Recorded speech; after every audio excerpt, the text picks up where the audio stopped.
Morning, everybody. I'm gonna. I had my morning breakfast already, and I just changed it to my PT gear, my training working out clothes. And I had some things in my mind that I wanted to share with all my mommy friends and daddy friends. If you're following this and you happen to be a father, but mothers, I can relate to because I am a mother. um, a friend of mine just sent me some really sweet things, affirmations of a mother, and uh, just everything on there was really touching and very positive and encouraging. So that made me want to share with you, whoever watches this. If you're a mom, uh, I've been a mom for 8 years now, and yeah, excuse my hair, it's wild. I didn't just wake up. I haven't did the whole pretty thing and stuff like that. So it is what it is. And I am learning new things about being a mom, improving my motherly love, and just finally, I guess I could be a little hard on myself, but at the same time, I feel that being a mom is something that you're constantly learning and you're constantly growing in, and you're gonna make mistakes. I recently had an issue with my son, my oldest, who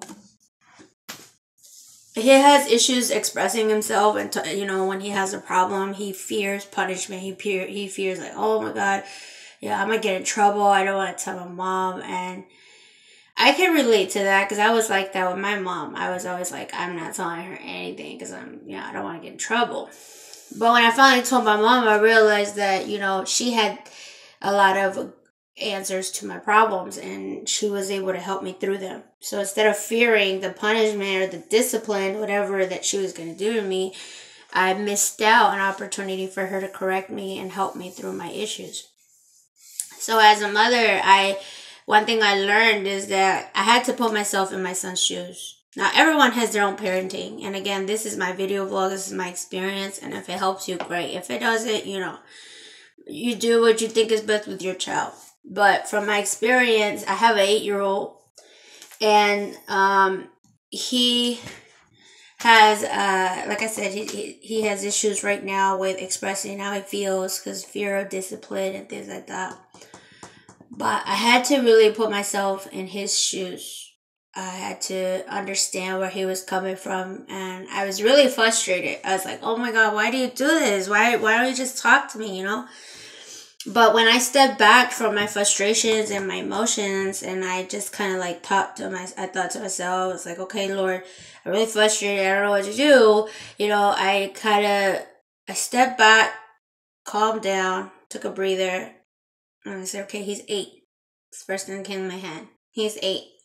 And he doesn't want to get in trouble. He doesn't want to always put work in because he does get really emotional when I say, oh, okay, turn the TV off. You got to do, 30 minutes of reading or 30 minutes of homework or whatever. And so I told him, yesterday, I said, we're going to make some changes.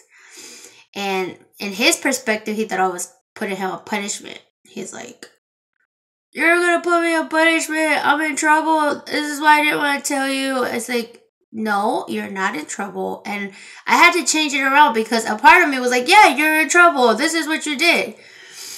But thank God that I stepped away from my frustrations and I was able to look at my son from a different angle. And I said, you know what?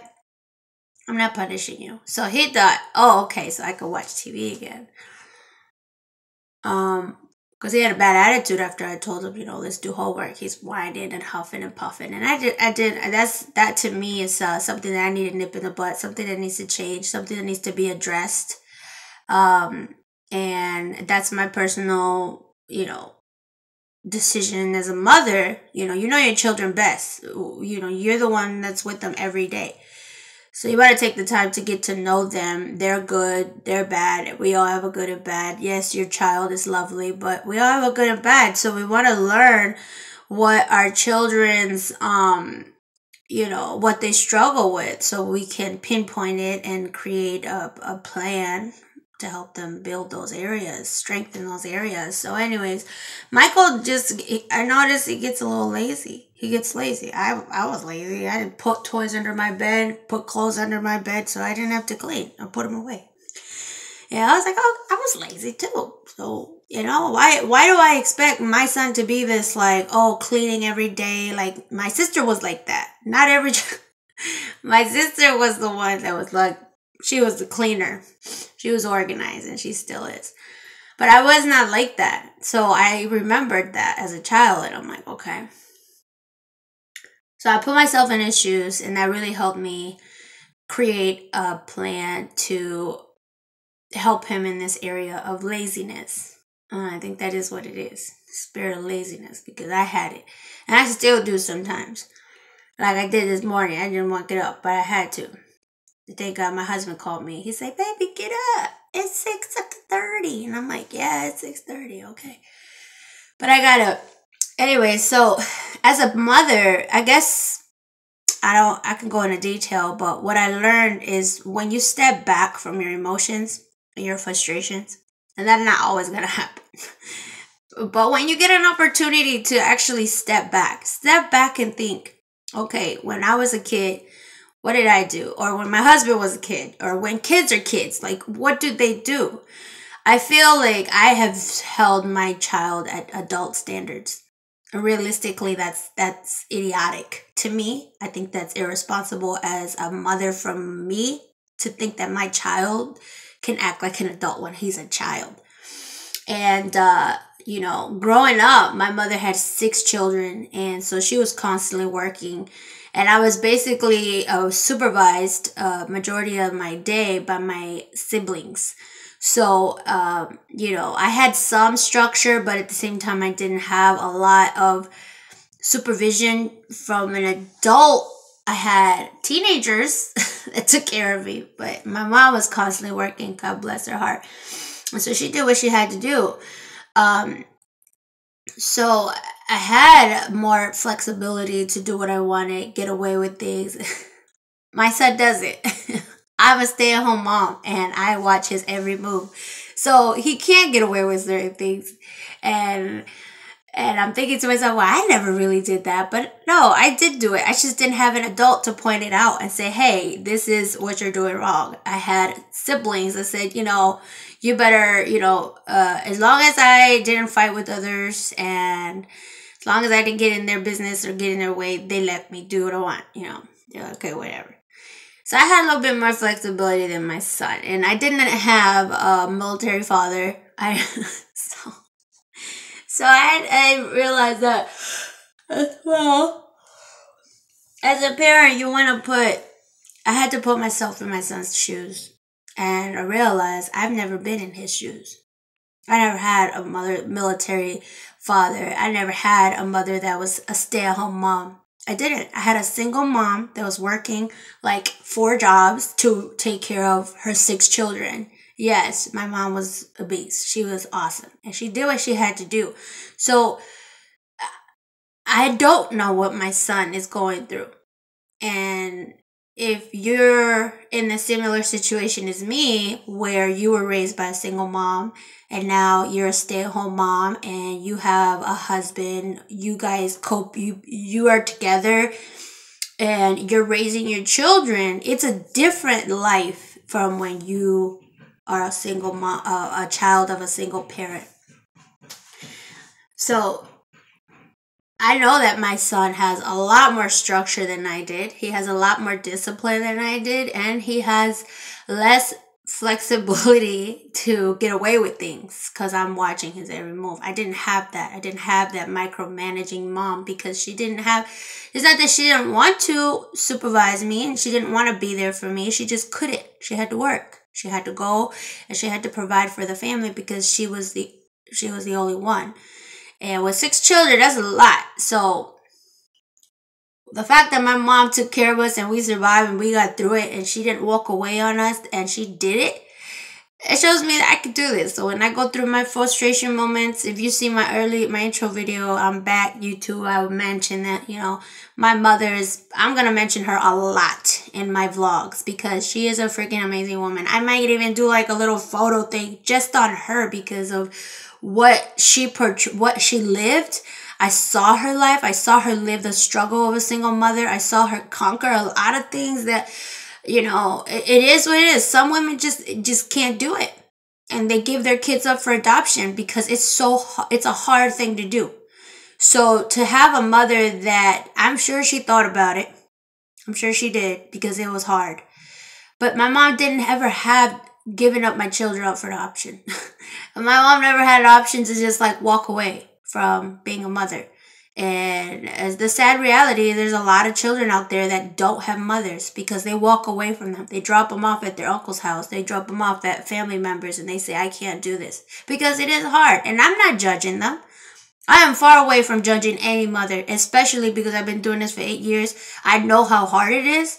And I'm not justifying that they should leave their children, but I'm just saying reality check. It is a hard thing to do.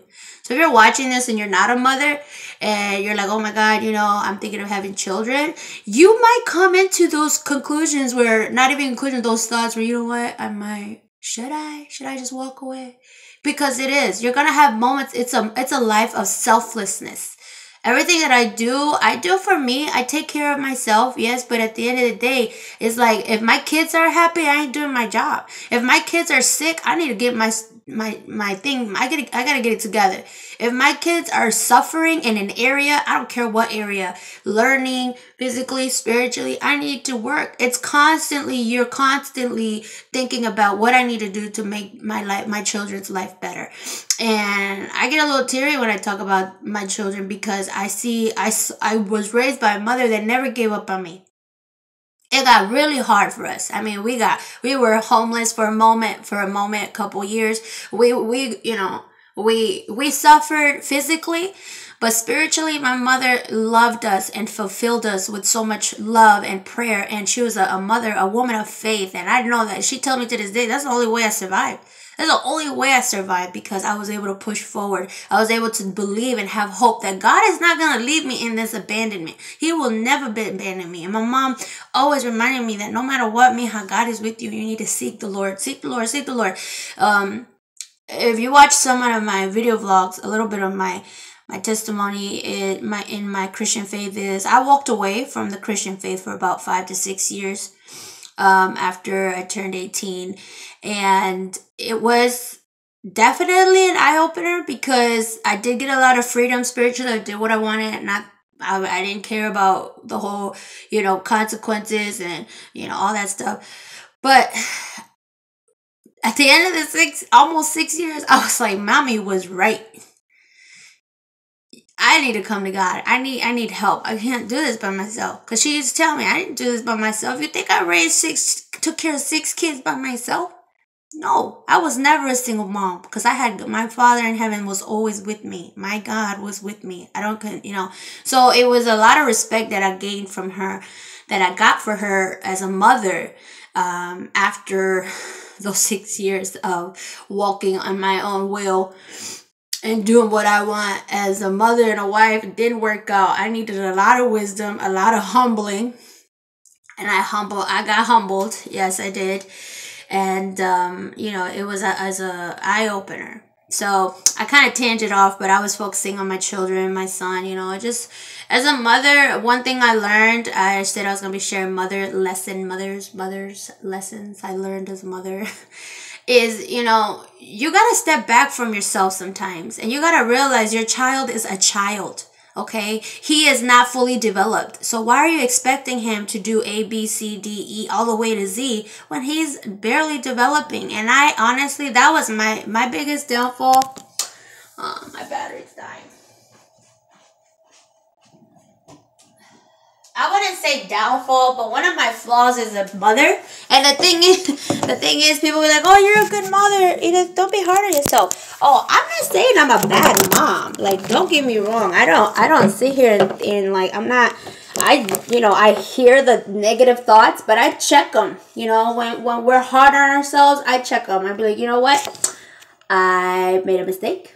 Not perfect, but I'm a good mom. And one thing that my friend said me this morning, you are enough. And you have to give yourself some positive affirmations throughout the day, because it gets hard and it's really easy to fall into that negative mindset about, oh my God, I'm a horrible mom. I'm a horrible wife. I can't do this. Oh, it's so hard. You will run into those thoughts, but you cannot claim your thoughts. You can't claim those thoughts as your own, because I believe there's constantly a negative to a positive. There's constantly something around the corner that's going to try to drag you down. And that's why I consider myself a spiritual warrior, because I recognize my life not as always peachy creamy, but as a battle between good and evil. And that's something that's what I've learned in my life. There's always something good and there's always something bad that's going to try to take your good. So, it's recognizing that we all make mistakes and you have flaws. I have flaws, but that doesn't make you a bad mom. Like, I had literally had this conversation with my son last night, because he was holding on to how horrible he is. And he was crying a lot about, oh, I made a mistake. I made you mad. And now daddy, you're going to tell daddy and he's going to be mad. Like, he was really thinking and marinating on his mistake. So I had to sit back, and I was frustrated. I'm not going to lie. I was frustrated. But when I sat back, I was like, you know what, let me just talk to him, because this is not a healthy way of thinking, and I need to help my son. I don't like him constantly badgering himself and stopping, not focusing on his work because he's too busy crying about what he did wrong. Like, I have to help him. And I learned that as I was talking to him, I told him, just because you made a mistake and you struggle with laziness, you would prefer to play over work. And you know what? You're 8 years old. That's kind of common. like what child wants to do homework? Realistically, it's like, it is what it is. But you have to instill those work ethics as they grow. And if you constantly get them used to do whatever they want, they're going to grow up thinking they can do whatever they want. And realistically, no, it's not. You have to work before you play. So that's something that I'm trying to instill in my child. And I realize that he is lazy. My son has never had the need like I did when I was his age. He's always had what he needed and what he wants. Like, he doesn't get everything he wants, but he gets a lot more than I did. I mean, a lot. I said 95% more of what I had as a child. But in my heart, I felt that my mom did a great job with what she had. So I feel that in a way, my son was having too much fun. And I kind of said that. He's like, no, I'm not having too much fun. I'm good. So I made that mistake of saying it out loud, but I took it back, and I was like, I didn't take it back, but I restated. I was like, look, it's not that you're having too much fun. It's just that you need to understand that working is part of life, and you're going to have to push away, put the fun aside, and have to work, and that's okay. So I had told him, you're not watching no technology. We're cutting back on that. So that's something that I decided to do recently, yesterday, and just minimizing technology. Like, I'm not gonna lie, I am guilty of putting my child in front of a TV because I have bills to pay. I have to clean the house, and they want to be in front of me. I'm just like, but that doesn't make it okay. All right. I do it, but it doesn't make it okay. So that's why I'm bringing it up to my vlog. So I can work on it. And if that's something that you feel you need to work on it, we can work on it together. As a mother. All right. I do that sometimes. And it gets frustrating. And then the Holy Spirit convicts me and says, hey, check yourself. This is not okay. And I'm like, oh, but I'm so tired. And they want to be entertained, and I'm tired. That doesn't make it okay. So, long story short, 20 minutes later, be realistic with your children. Recognize that they're children and they're not little adults. Like, we expect them to be patient with us, but we're not patient with them. How does that work? That's like, what are we teaching our children, But anyways, yeah. That's something I'm currently learning, and I've been learning for a while, but now it's like as my child gets older, I'm recognizing that you reap what you sow into your children. That is like, you reap what you sow into anything in your life, your children, your marriage, your job, whatever you sow into those areas, every area in your life, you're going to reap it. It's going to grow into either a weed or a beautiful flower. And I'm looking that I sowed some weeds into my children, into my child. And all I can do is pull those weeds out and plant some new seeds. And with the Lord's help, He's going to help me do that. And He will help you too. So if you recognize that you have planted some weeds into your children, meaning some bad habits, meaning some bad characteristic traits, because they see you do it, so they do it. You know, my son, he was like, well, what about you, mommy? Because you're on the phone all the time. Wow. Burn. So yeah, you know, it's time to pull those weeds out of our children's hearts and plant some nice, fresh, beautiful flower seeds, metaphorically speaking, you know, things of love, forgiveness, patience, hard work ethics, self-esteem, you know, believing in themselves, confidence, forgiveness. It's time for me to do that. So if it's time for you, we'll do it together. Comment below, subscribe, like my video, all that good stuff, and walk with me in this journey of motherhood and all the other stuff that I have going on in my life. I love you guys. God bless. Take care. I'm going to say a quick prayer. Lord, whoever is watching this video, I just pray that you touch their heart, their mind, their soul, Lord. If there are mothers watching this and they're struggling, Lord God, I just pray that you confine them with patience. Surround them with patience, not confine, sorry. Surround them with patience. Surround them with just understanding with their children, Lord God. Help them to see their children from a different angle. Help them to be patient with them as they develop and grow. And help them to plant seeds of love, kindness, and patience, Lord God, as you've planted in us. Help us, Lord God, to show them your love and your patience, Lord. In Jesus Christ's name I pray, amen. Y'all have a good day. I'm about to get this day started. I got heavy weights, deadlifts. Probably post some videos later on today.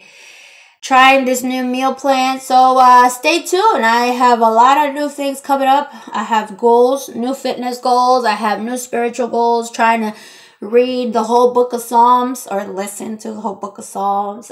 Just try to spend more time with my children. Putting the TV away. Honestly, I'll probably just get on YouTube to get on this, and I do get on Instagram to see what everybody's doing, because I get lonely. I ain't lying, I get lonely. But yeah, I mean, I just gotta minimize it. So I love you guys, and I pray all is well. God bless you. Bye. Have a good day.